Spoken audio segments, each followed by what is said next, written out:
అనంతపురం జిల్లా రాప్తాడు మళ్లీ నెత్తుటి రాజకీయం ఆలంకొంది.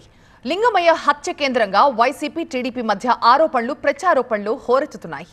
వైసీపీ కార్యకర్త లింగమయ్యను టీడీపీ నేతలే పొట్టన పెట్టుకున్నారన్నారు మాజీ సీఎం జగన్. అన్యాయాలను ప్రశ్నించినందుకే హత్య చేశారన్నారు. లింగమయ్య కుటుంబానికి వైసీపీ అండగా ఉంటుందని ట్వీట్ చేశారు జగన్. రెడ్ బుక్ రాజ్యాంగంలో శాంతి భద్రతలు లేవన్నారు రాప్తాడు వైసీపీ మాజీ ఎమ్మెల్యే తోపుదుర్తి ప్రకాష్ రెడ్డి. లింగమయ్యపై దాడి చేసిన 6గురిపై ఫిర్యాదు చేస్తే కేవలం 2పై మాత్రమే కేసు పెట్టారన్నారు. పరిటాల కుటుంబంపై స్థానిక పోలీసు అధికారులపై సంచలన ఆరోపణలు చేశారు ఆయన. ఇది పోలీస్ స్పాన్సర్డ్ మర్డర్ కాదా? సుధాకర్ యాదవ్ కాదా ఈ హత్యకు బాధ్యుడు? అతను పచ్చకండువా కప్పుకొని పనిచేస్తున్నాడా? కాకి చొక్కాకు పనిచేస్తున్నాడా? భవిష్యత్తు రాజకీయ ప్రయోజనాలను దృష్టిలో పెట్టుకొని పరిటాల కుటుంబానికి కొమ్ము కాస్తా ఉన్నాడు.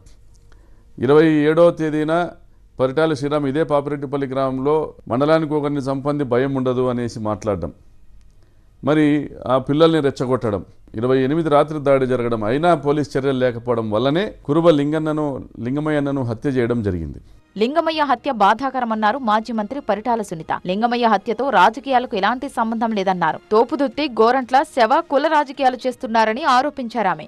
మీ కక్ష సాధింపులు ఏదైనా ఉంటే మీ ఇద్దరు గొడవల మధ్యలో మమ్మల్ని లాగొద్దండి ప్రత్యేకంగా కూడా చెప్తున్నాం. ఇక్కడ లేకుండా పోయినా బయటికి పోయినా అని చెప్పుకోవడం కోసమే ఇది ఒక పరిటాల కుటుంబం మీద ఈ నిందలు మోపడం అది కరెక్ట్ కాదని కూడా ప్రత్యేకంగా ప్రకాష్ రెడ్డికి కూడా తెలియజేసుకుంటూ, ఏది ఏమైనా పాపిరెడ్డిపల్లిలో జరిగిన సంఘటన చాలా బాధాకరమని కూడా తెలియజేస్తుంది. కూటమి అధికారంలోకి వచ్చాక రాప్తాడులో మళ్లీ ఫ్యాక్షన్ మొదలుపెట్టారని ఆరోపించారు మాజీ ఎంపీ గోరంట్ల మాధవ్. ఇప్పుడు ఎవరైతే దౌర్జన్యాలు చేస్తున్నారో, దుర్మార్గం చేస్తున్నారో, మర్డర్లు చేస్తున్నారో వారి అందరిపైన మా ప్రభుత్వం వచ్చిన తర్వాత ఖచ్చితంగా చర్యకు ప్రతిచర్య ఉండబోతుంది.